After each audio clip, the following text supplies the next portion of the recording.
Hai, Assalamualaikum semua dan salam sejahtera. Welcome back. So, ini adalah outlook untuk UCAT pada minggu depan. Jadi, kita dah lihat sebelum ni kita buat analisa indeks, dollar index. Dollar index kita menjangkakan akan ada ke arah bullish. Okey, itu jangkaan kita lah. Dan kita melihat di sini juga adalah satu benda yang sama. Anda boleh lihat dekat sini, dia dah berada di TMPA. Jadi, kita boleh melihat potensi untuk ianya retrace kemudian membuat kenaikan. So that's kita punya potential lah. Kenapa? Dekat sini. Kita dah tunjuk dekat sini. Showing potential breakout. This movement is look alike macam dollar index. Same review. Hopefully retracement 50% to 78.6% before breakout. So action plan kita adalah kita kena tunggu sama juga macam DXY tadi.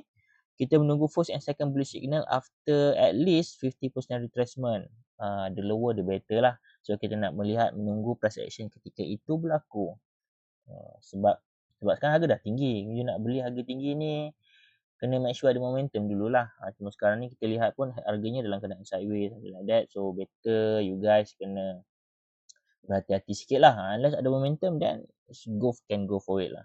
Okay. So sekarang ni kita menunggulah, kita pasang alert, set alert dekat training view untuk kita menunggu adakah ianya boleh mampu pergi ke kawasan retracement kita tu. Okay, so UCAT kita monitoring potential bullish setup. Alright, Assalamualaikum dan salam sejahtera.